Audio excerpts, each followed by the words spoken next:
Oh boy, I really can't wait to get into this series. I mean, my competition isn't that great. I mean, who are you? Scary go rounds. You're never getting into the series. Hey, that's not very nice, man. You know, hey, you never know. Yeah, whatever. Scared to go round? You're in. Yes. See you later, mate. Well, if he can get in, I'm certainly gonna get. Oh, son of a.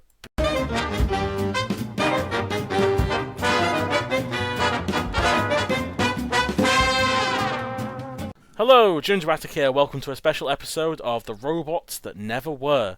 Joining me today are Tentijester. Do we? Yeah, he knows the way because of one of the certain robots in this. And Charlie from Good Robottal. I'm not going to do Ugandan accent. That just would be in poor taste. Yeah, it's fine Don't for hit my Owen. brother. It's fine for Owen to do it, though, I'm guessing. I don't know. But yes, this is a series that was originally suggested by Anthony Murney of Team S-Tech, of basically looking at robots that just didn't make it into the series. It's an interesting idea, actually. It's one of the things surprising I hadn't thought of, which seems so obvious in hindsight. It's like, oh yeah, that's a really good idea. And thanks to Anthony for coming up with that. Can't not give him credit for that. It's the best thing ever. But we're initially picking robots that did either if the team did appear, that particular robot didn't appear, or robots that just never appeared on TV or the teams whatsoever. So it's a mixture of both, and then we'll maybe move into robots that maybe appeared at some points and didn't appear at others, but did actually appear on TV in some aspects.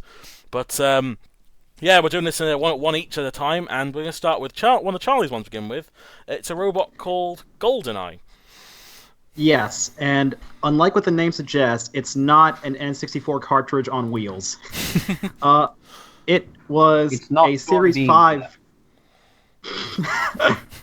Yeah, if you tilt it, it doesn't freak out mercifully. But it did have other problems that I'll get into in a second. It was a Series 5 robot, a four-wheel drive robot with a horizontal disc. Although the only photo that exists of it doesn't have the disc mounted. But yeah, it fought another robot that actually failed to qualify in Series 5, but did make it on the show eventually. That would be Lightning, another robot that should have been in Series 5. Woo! I just find this robot interesting. I mean, maybe it's just because I love the sort of four-wheel drive robots like this and Tornado and Smidsy and that ilk. But yeah, it just looked really cool. The only downside is that when it was flipped by Lightning, its speed controllers and batteries ended up getting dismantled and it died, which It's not good I mean, for an Lightning is- invisible robot. it's like I don't know. It was kind of a shame though because the design does look cool. It looks kind of like it reminds me in a way of like Chip and Smidsy mixed together. It's kind of a shame that they never really did. They never tried to attempt to enter beyond the Fifth Wars. Apparently, it was in the live events a bit though, with like a detachable wedge. And in fact, they're actually still talking about restoring it and getting it back into fighting condition. So maybe we'll see it back someday. But yeah, GoldenEye never was able to make it past the qualifiers, which is a bit of a shame, in my opinion. I'm just kind of a sucker for robots like that, and that's just the main reason why I enjoy it so much. It's an interesting robot. I mean, again, it's a shame we haven't got a picture of it with the saw on. But, I mean, it may be obviously its ultimate reason why it didn't qualify was just the fact that it wasn't durable enough. I mean, if it got flipped by lightning, I'm not saying lightning was bad, but it's not the most powerful flipper in the world, and it can get dislodged, then I guess they need to just improve the electronics on it, really. That was really the only problem. I mean, I don't know how powerful the saw was. Being listed here. Saw, disc, yeah. similar words. I mean, it's not a flywheel at least. You know, it's basically a disc, saw, whatever. But it's a pretty cool looking robot. You know, of how basic it is. I mean, it's a very basic but kind of a design that works. It's not too overcomplicated, which I can appreciate. I do love robots like this. The four-wheel, like bulky, invertible robots. You know, like Tornado and Brute from the American series and all. I really wanted to see this disc in action because I'm looking at the qualification section on the wiki. Apparently, it caused damage to Lightning that was visible 2 years later in Series 7. Wow. Like, what damage could it have caused that you can't, like, hammer it out within 2 years? Yeah, but I don't know. I mean, it's done a lot of damage. It's a time-traveling robot. My only question is, why is it called GoldenEye? Is it because of the saw blade was gold? Maybe. I don't know. Either that or whoever built this played a lot of N64. Yes, there is no cartridge. As I mentioned before, there is no cartridge tilting though. It's fine. It was a movie first. It'll be fine. But yeah, GoldenEye, it's a shame. Really. I mean, I'm probably saying it with a few of these robots. I mean, some of these robots, when we talk about later, might be kind of more obvious why they didn't make it in, but this one was just kind of a bit unlucky with its construction, I guess, more so to speak. But it's definitely a competent robot. I have no real problems with it. Shame they never tried again. Yeah, I think that's the biggest problem. It just never tried again, and I think it's understandable because some teams might be a bit disheartened after and doing some decent damage but then not making it through. But it's hopefully they said that if they got a chance, they said they might be trying to restore it. I never know. Might get to see it again, which I wouldn't be against. Anyway, but It must have been a durable robot because in the outside Robot Wars section it says it scored a victory over Danton Kia at one point. Imagine, is this the old Danton Kia though? It's just saying Danton Kia. Well, that might not distinguish. Yeah, it said heavyweight spinners were not allowed at most events at the time, so I'm guessing this was probably 2005 to 2007-ish. Oh, so it'll be the it'll be the upgraded down copy, not the Series 4 one, which was basically just a wedge, and that was really old. Yeah, yeah. At least I think. I don't know. But there's also renamed Mithras as well for the live event. Oh, Mithras, yeah, I think I've seen that one. That might be a future one. But yeah, GoldenEye, sort of a shame. And going on to another robot that actually the team have appeared before, but this particular robot never actually appeared on TV, was the sequel to Hardvark. Hardervark. Great. I love the name. Love the name off the bat. That's a awesome name. And I don't understand why this, because there's no information of why it failed to qualify. So I have no idea why this robot didn't make it in. But I love it. It looks so good. It looked so good. It had the dual weaponry of the saw and the lifter. Granted, I'm not sure how much damage the saw would have done by Series 5 and 6 standard. It looks like just your standard kind of blade, but it did have a kind of patterned blade in it with a little skull on it, which looks really cool. And the whole robot just looks a lot more sleeker than the Series 3 version. The Series 3 version was sort of like a slightly bigger version of the Series 2 one, but really slow. And that was its biggest problem, it's just its speed, and the fact it died in the last 10 seconds, which was still kind of bullshit, but, it looks really cool, the fact it's interchangeable weapons as well, and the fact they had a dual weaponry. And this was one of those teams I think should have been at least allowed into one series, just to see if they can come back and try, because they obviously skipped out Series 4 to make this robot look better, and after all that, they didn't get in twice. It's a real shame, because again, I do like Hardvark's one of those robots from Series 2 that I didn't actually mind that much. It was actually... A lot of people don't really care about it, but I thought it was pretty cool, and it got very lucky in Series 3, and seeing this robot not make it was kind of all the more disheartening, considering how pretty sleek it looks. I mean, it just has a lot of personality with all the stickers and stuff on it. I don't know what you guys think of it, but I always loved Hardervark for what it was. I love the fact that they went out their way to create a custom logo for this thing, and have their own, catchphrase, and... It's also the fact that Series 5 and 6 it failed to qualify.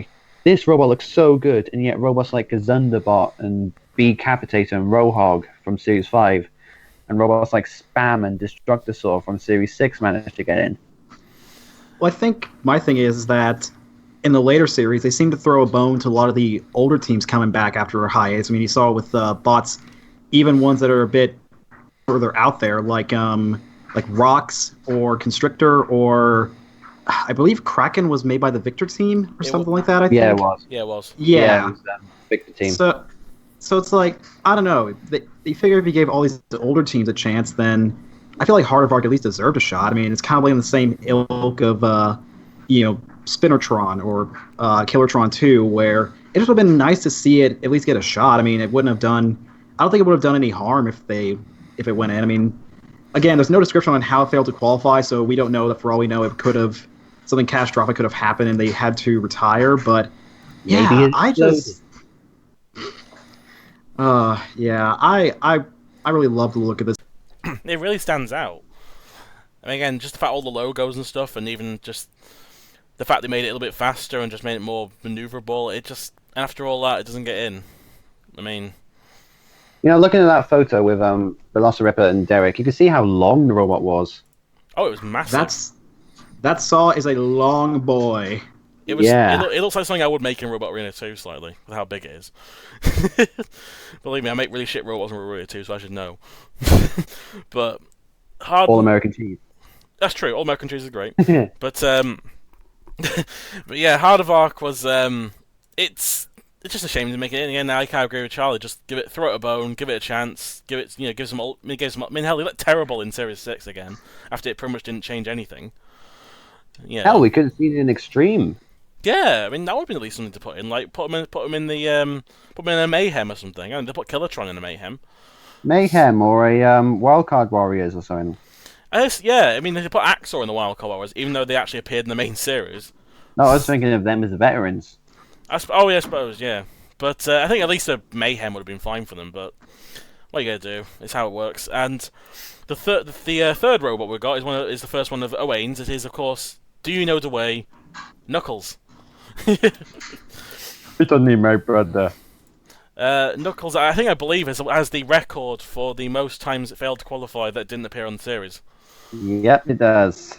It is a invertible, free-wheeled robot with the main drive wheel being at the back and on a turret, kind of like Dark Destroyer. Failed to qualify from Series 3 till 6. Had a rotary blade as a weapon, even though it looked pretty naff.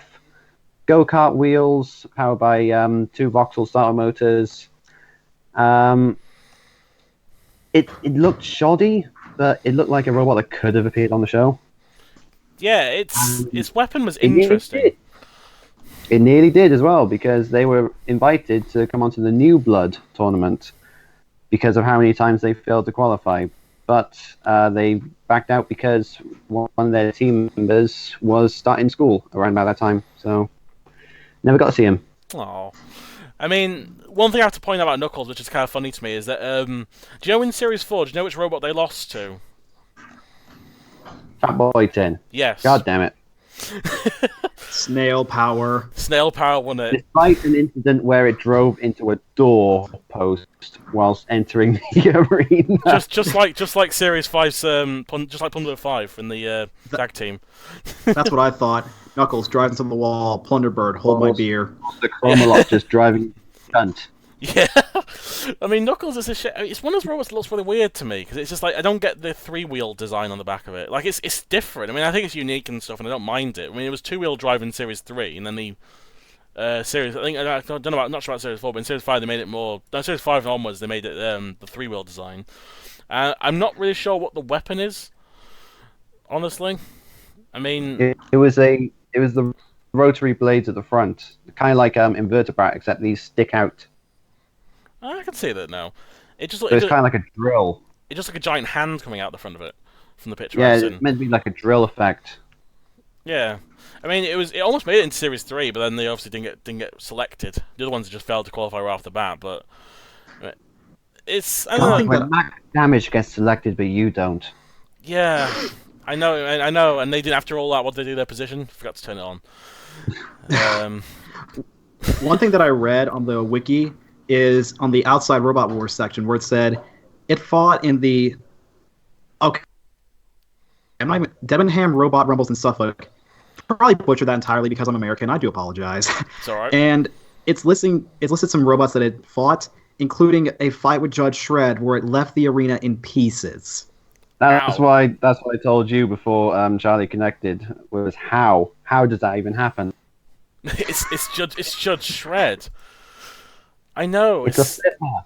I don't know how because I'm assuming because they say appear over 3 years. I'm assuming they mean the Series 7 version of Judge Shred. It said between Series 5 and 6. But then it says appearing for 3 years. So yeah, maybe it's. I mean, I can understand maybe it was that version, but even then, that does show the build quality, I guess. But I don't. Knuckles is one of those weird robots to me because like, I kind of wish they got a chance, but at the same time, I'm not really sure what it could have done. Like I don't know. It's an interesting looking robot, but then when it actually comes to like its battling ability, I'm not sure how well it could have performed. But it would be nice to. But the next robot is actually an interesting one. It's another one, the second one of Charlie's actually. It's one we haven't even got an image of. Mutant Mousetrap. Yeah, this one has always haunted me because when you read the description, it's so fascinating. Like, for one, it is armed with a spinning drum, and my thing is, how was this even positioned? Was it positioned at the front? Was it positioned on a hinge like the mousetrap weapon from the original series? And then it says they claims it can spin up to 10,000 RPM. Not even robots like Pulsar, Carbide, and Aftershock match that RPM. I mean, I know this is like only coming from the team itself, so obviously there's no physical proof of it getting up to that speed, but still, just 10,000 RPM in Series 6. Oh, guys. Yeah, that would have been insanity. We could have seen gyro dancing back then. I mean, it's incredible. Actually, the reason disappointing about Mutant Mousetrap is the fact that the previous two Mousetraps were they were interesting robots, but they weren't as. I mean, the Series 5 one was definitely improved over the Series 4, but either one was kind of not the most durable robot. And I like the fact they tried to improve it, like really, really get this robot improved and like a really cool, much better weapon, and make it all improved, and then it doesn't get in. And it's just like, and then they come in Series 7 with black and blue and just get kind of O-code because they're cluster bots, and it's a real shame. I mean, I would love to have seen even a picture of this robot. I mean, at least all these other robots I have a picture of. I'm gonna have to mock up like an image of what I thought it's gonna look like, because I can't. There's no official image of it anywhere, not even a build image. Just get an image of Slicer, but change the colors to Mousetrap. Yeah, I could do that. I was gonna say just Photoshop Minotaur's drum on top of Mousetrap's blade in Series 5. Yeah. Oh, that works even better. And just draw Mousetrap on top of it. Yeah, that works well. I mean, it's one of probably the hardest artist rendition. Yeah, this is the hardest robot to talk about on this list, mainly because we just don't have an image of it, but we can only go off what the team have said. But from what the team has said, it sounds impressive. It was like Sabretooth in Series. Mutant Mousetrap is kind of the hardest one to talk about, as I said, because there's just no image of it. I'm going to mock up an image of it, but again, we just love to have seen something. If the team randomly hear this, or they know anyone who's the team, ask to see if they got a picture of it, because I'd love to just have it just for the wiki, so we can just have something of it, because it must be like a picture of it. There's something out there, because it's Team Mousetrap. They're a former semi-finalist team. Yeah, they've appeared in 4 of the series, so you think they would at least have one picture of the build of it, but either they do and they haven't put it online, or they just didn't take a picture of it for some reason, or maybe they just didn't have it at a really, really good looking stage before they entered, but I don't know. But that was Mutant Mousetrap for what it was. I mean, again, just like to have seen Mousetrap with a spinning drum. That would have been just interesting to see. Then the second one I chose was Cruncher, entered by the Crusher/Warthog team. Cruncher appeared in Series 6 and 7 and failed to qualify for both of them. And to me, it looks very similar to the Dutch robot Scarab, the Walker robot. It has a kind of very similar look to it. And actually, even Scarab from Series 3, honestly, except it's 4-wheel as opposed to 2-wheel drive. It has appeared in some live events with not much success, and I don't know, I have a soft spot for Cruncher. I just kind of like the idea of it, because Crusher in Series 3 was powerful but slow and very easy to disable, and Warthog was just... Those tracks were exposed as all hell. Yeah, I mean, yeah, because Beta Bobbin knocked them off by just running into them, not even like doing anything powerful to them, just kind of nudging it. And then obviously Warthog was just kind of... They were winning that match. They were winning at that point as well. I mean, and yeah, Warthog was just a wedge robot that got stuck on a millimeter of ground clearance raised up. The team got salty afterwards. They were a little. It's understandable, in fairness, why they were. I mean, come on, to lose in that really pathetic way is kind of unfortunate. And it's probably my half the team to refuse to talk to Jeremy, because why would you want to after that? But Cruncher is. I love the look of Cruncher, and especially Cruncher 2, which is the one that's on the updated version of the wiki, and it just. It looks solid, honestly. I mean, again, I'm not sure how well it would have taken like hits and stuff, but it looks like a cool robot. And they only upgraded it minely between Series 6 and 7, but the fact they may fail to qualify was, I don't know, it's a shame. I just think I would love to see this robot have a go at stuff, because it has an interesting design. But I feel like my big concern with Cruncher is that, imagine if in Series 7 they get into the arena and they're like, okay, everything's working nice, everything's good, and then they draw tough as nails. That would be unfortunate. Straight into the jaws. I love the look of this robot, except for the jaws. The jaws just look like they're going to fall off as soon as they hit anything. They don't look like they're going to go very wide. No, they got a very narrow grabbing space. The robot actually looks like a bulldog ant when you really look at it. It does. Actually, the claws slightly... I mean, coincidentally, you mentioned this, right? It looks a bit like the Crushers on Tough as Nails, like shape-wise. Yeah, it does. It's just... Not as wide. My thing is like because like you can even look at like how far it could potentially pivot. It looks like even on the photo where they're not at full pivot, they probably have maybe about an inch, half an inch left on the pivot. So it's like it could probably get in some slimmer robots, but as far as like the wider robots of the series, I don't know. It from looking at the photos of it, it looks massive though. Like there's a photo of it, a very blurry photo fighting M2, and this thing just looks gargantuan. Yeah. It's huge. Yeah, it is. It's huge. That's plain and simple. It is massive, but I mean, M2 was kind of small, but even still. then, M2 wasn't the smallest thing in the world as well, and it still overshadows how big it is. But I don't know. I just would have liked to at least seen this thing appear at some point. But I don't know. It does have its faults, granted, but I have a soft spot for it, I guess. Then we I have. love how sturdy the main body looks as well. Yeah, it's actually quite an interesting, like, kind of the tube design they have for it. It's pretty good. Yeah. But then, of course, we have Owen's second robot, a robot that unfortunately ends up in the same way as Siren did. It is Rampage, not the Series 2 robot, the little yellow box. That was The Series 6 two-wheeled yellow box spike bot that no one would have remembered otherwise. And yet very they somehow simple.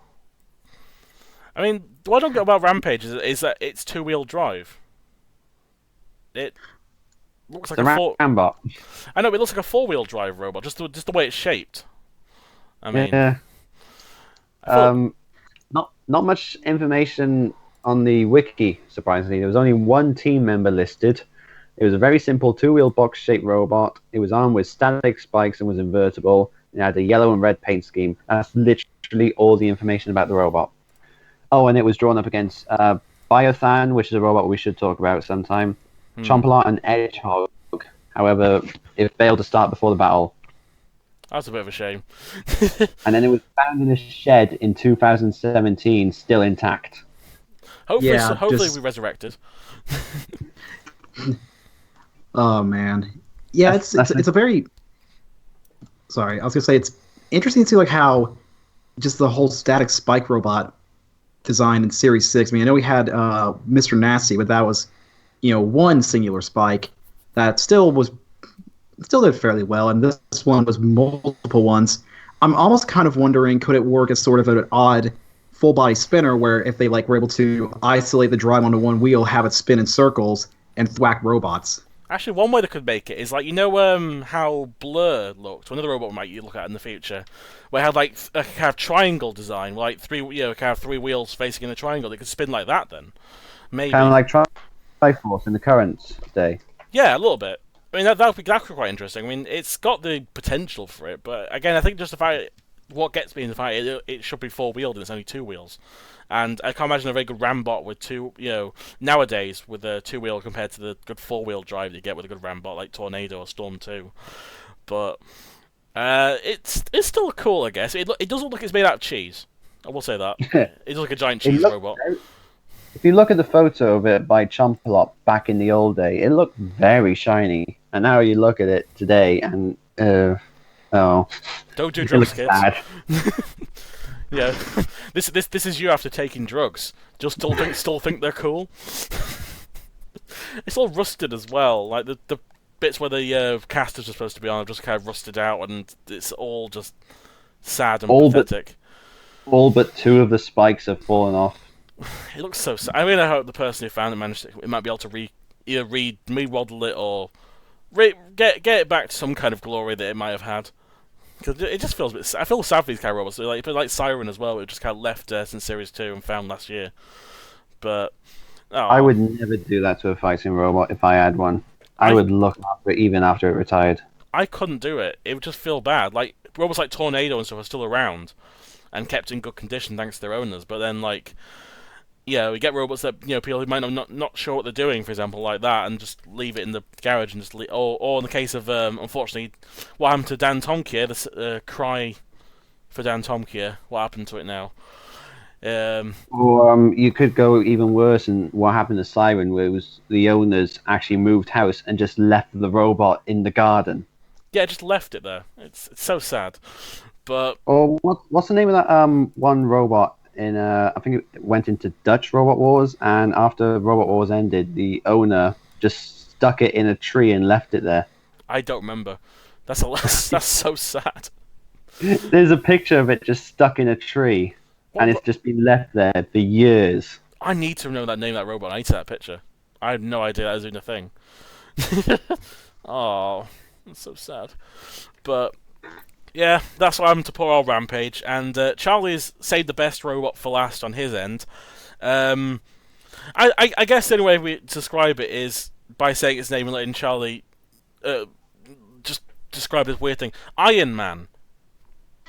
Right. This is the one that I wanted to talk about the most, just because the other robots that you've seen on my list, they look, or at least theoretically would look like, actual regular fighting robots. This one, I swear, would eclipse Mr. Psycho as far as height, both the robot and the person. This thing is giant.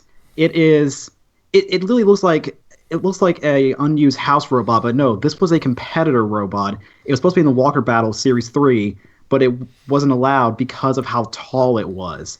Just think about it. This thing was too tall for the arena, or at least to get into the arena. It's this massive thing that looks like nothing you've ever seen on Robot Wars before outside of maybe a house robots. I mean, yeah, you had machines like Fatboy Tin and Demolition Man kind of do a similar aesthetic, but nothing to an extent like this. This thing is one of the most fascinating robots I've ever seen in my life, and it's a shame we never got to see it in action because it's kind of like, to me, it reminds me a lot of bots like Mechadon or Snake, where you look at it and you're like, how did someone build this? It's just blows your mind. Oh, I love this thing. I really do. I think as far as any robot goes, it's the shame that this one that we have like no footage of this one the most. Just look at the photo. It's insane. I mean, they have shoulder pads made out of tires, and the chest is made out of like an oil drum. It's so beautiful. It reminds you of the robot that was like introduced BattleBots. They should have got that. Just put it in BattleBots and got it to do some interactive stuff, or like some techno game robot. It looks so well made and so well crafted and beautiful, and just the fact this robot was so too big to get into the arena was such a shame, because if it had been now, it would have been easy to be able to get in. Wouldn't you guys have laughed silly though if this robot actually did manage to get into the arena, but as Stuart McDonald is introducing it, it just face plants and falls over because of how tall it is? That would say, I mean, I don't think it's got a chance of doing that because it's the wide foot base it has in the bottom. Like it's gonna move. It has like a similar movement to Stomp, I believe, where like the kind of legs move and it pulls the thing over.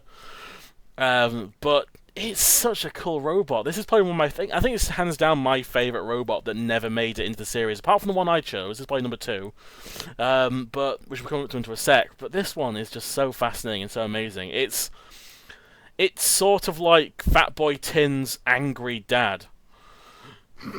It really, it really is. Like he's got the massive spears, and he's like even got the same kind of weaponry as Fatboy Tin. Oddly enough, like the spikes on the hands, except those were like pistons, while this one's like kind of static axes. But it's incredible. I agree with you 100%, Charlie. This is just an absolutely crazy robot, but honestly in the best way possible. And it's fact it's a walker as well. I think that gets me the most, honestly. So if it was wheeled, I'd be like, okay, it's cool. But the fact they managed to get this thing to make it become a fully functional walker in Series 3, and it looks this cool. It's honestly the best looking walker out of anything we saw in the main series, where we got an Arachnid who was just a CAD-driven leg thing, Mammoth that barely worked, Mistruts that sort of worked, and Stomp that just ended up failing and spinning around. Stomp couldn't even walk. Stomp couldn't even do what it was meant to do. No, it broke before the battle and they couldn't make it walk. So, and this is basically what Stomp was trying to do. It's a similar kind of method, but it would have been so much better to see this robot in compared to the ones we saw. I love the quote from the team captain, Mike Perry. He said that he believed the majority of competing robots were too simple and run-of-the-mill, and he comes out with this. It's like, apparently I think he's on Facebook. One of the quotes is from Facebook. So if he sees this, just bravo, man, bravo. this thing is exactly what someone who thinks that robots are too simple or low key decides to make. He's like, you know what? Nah, everything is just too normal. Let's just do something like this. It's Mark Satrakian levels of just thought and logic, and I love it. It's amazing. I can't put anything behind past this guy. It's amazing, and I really hope he, maybe in the future we get to see something else from these guys. I mean, it's been a while, obviously, since Series 3, but I just love the line under his qualification section. Iron Man attended the auditions for Walkers, but was rejected by the producers due to his intimidating appearance. For Robot Wars. So let me get this straight. They let in Death Warmed Up. And so that's not... Yeah, this robot was too intimidating for them. I like that. Or something like Ton to Run. It's probably bigger than half the producers there. It probably was. Probably taller than me. I can't tell from the scale because it's only next to a garage door, but it's about half the size of the door. Based off it. I also love the fact this was a father and son team as well. Yeah, they should have let this thing in. I don't care what. What do you do for father and son activities? Go fishing? No. Go on a road trip? No. Build a giant ass robot? Okay. Think about excluding something like Hypnotist. Think of all the father and son teams that appeared in the series. You got Anarachophobia, Crocodilotron, Shark Attack, not Shark Attack. Crash and Nasher, and then this giant thing comes in. It's like Iron Man comes in is like, hold my beer. Hold my beer, yeah. I love it. I can't talk about this robot enough. It's amazing, but we unfortunately have to move on. This is my personal favorite robot that never made into the series. This thing was so close to being #1 until I only last month discovered this thing was a real robot. It's thundering. Like, right, if you took Gabriel, Revolution 2, Wheelosaurus, and just bolted them all together, you end up with this weird contraption. And it's so big. Like, this thing is huge. It's like half the size of a person. It's not like, Iron Man level, but it's massive and gainly. And granted, it doesn't look very stable because the amount of electronics sticking out of this thing, and it's probably the reason why they didn't make it in. But it was actually a bar spinner. Basically, actually, the best in terms of the weaponry, the best way to describe it is Tom Brewster's straddle, the lightweight. I think is it the lightweight version of Tauron? Basically, it's like a yeah, featherweight. Yeah, it's featherweight, which is basically a similar aesthetic. Yeah, it's featherweight. Sorry, I can't remember what weight class it was, but yeah, it's basically it looks in the similar kind of weight, but the weapon looks like some kind of like pizza cutter thing. I'm not really sure what the weapon is how it's supposed to damage anything, apart from how fast it spins. But I don't really care because I just love how weird this thing is, and it's just I don't know. It's like I couldn't believe I'd missed this thing out. Like, this is the whole point of the series. I'm discovering new things. I just went, oh, thundering, and I was like, what the hell is this thing? I need it. I need this in my life. And yeah, considering we got Scary go round, I'm sorry. Can we have this, please? I don't care if it breaks 2 seconds in. I want to see at least this thing go in the arena. It was a very interesting design for the time period as well. Like, I don't remember another robot that tried to do something like this. Like, no actual body, because the spinning axis was meant to spin in between the wheels.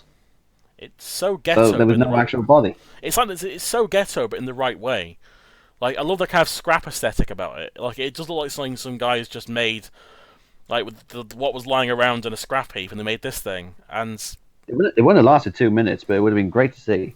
Oh no, it wouldn't. Yeah, it would not have lasted. Honestly, I mean, to be truthfully honest, it's a great looking robot, but like a lot of aesthetically pleasing robots, some of them don't really perform well. Like, just look at Ton to Run, for example, or something like that. But this, it's you had to pick the Welsh one. Well, it's true, but no, okay, but yeah, but it's sort of like if the guys from something made Gabriel, this is what you get. One of my favorite points about this one is two things. First off, their previous to fail to qualify robot was called Twinkle Twinkle, and secondly, this robot here, Thundering, had 11 sponsors. Oh, and after all that, I was just about to bring up the sponsors bit. Oh my god, that's pretty. Why do you need 11 sponsors for this? Wow. I mean, it just makes you wonder what they were. Did they even know what they were building? No, because this looks like a robot. This does not look like a sponsor robot. Like something like Storm 2 or Megabyte or maybe like Carbide, I could see it being like 11 sponsors going, yeah, this is like pump loads of money into this robot to make it look really good. But this, really, this is No. 11. Did he donate like £1?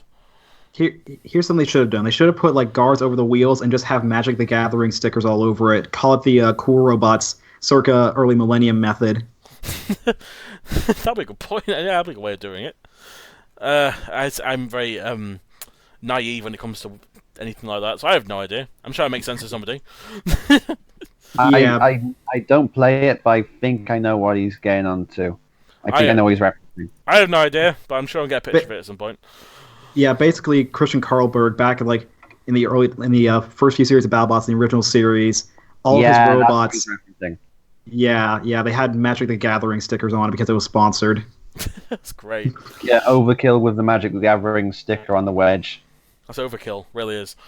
But Thundering, I can't. I mean, you know. I mean, you guys know, and everyone in the viewers at home know by now. I have a really weird preference for robots. Like, I appreciate robots like Firestorm, Carbide, Gabriel, etc. Want robots that at least either really well made and just well engineered, or just successful in the Robot Wars.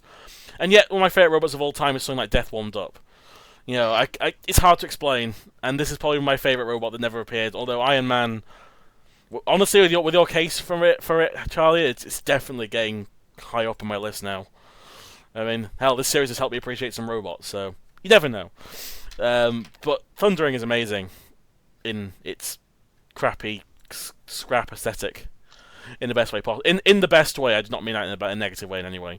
But finally, the most well-known of the robots, actually, is last one chosen by Owain, the robot that almost single-handedly destroyed Series 3, as well as destroying loads of side events, including a super heavyweight and a tag team, which would have actually seen some robots earlier than normal, and some robots that didn't see do much, like Millie Ambug. But nope, we ended up getting more pandemonium.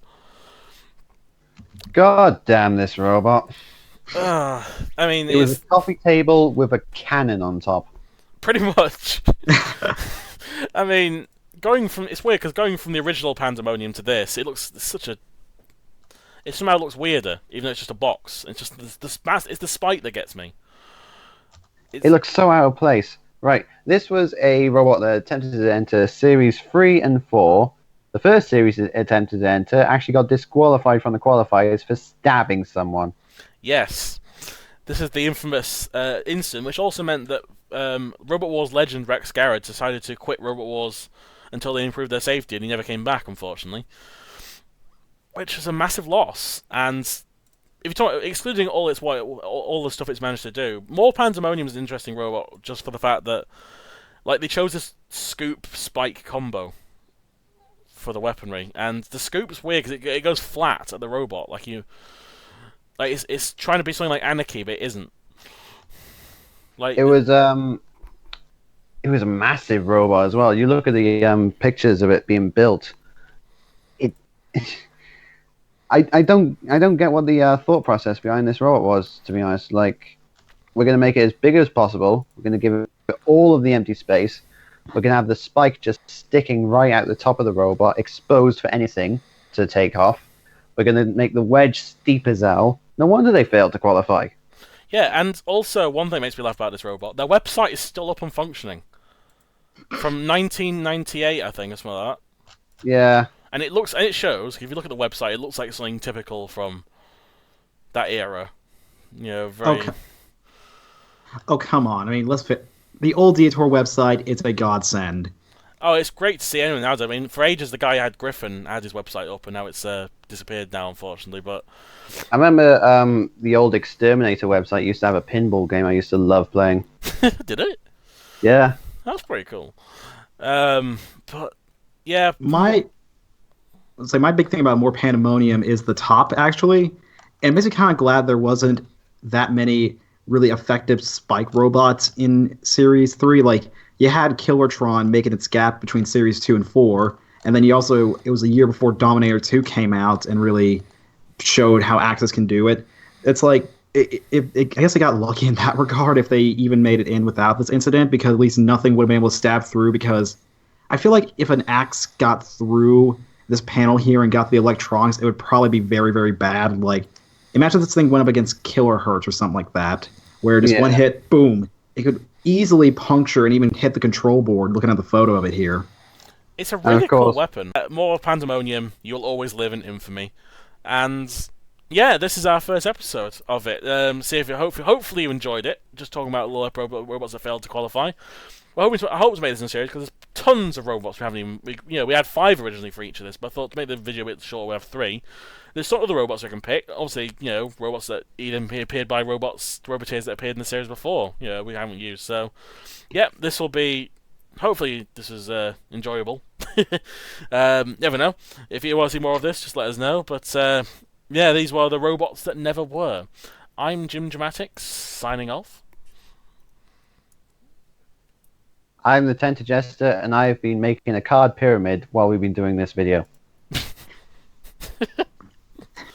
I've been Charlie Hubbard, and I've been creating awkward silence.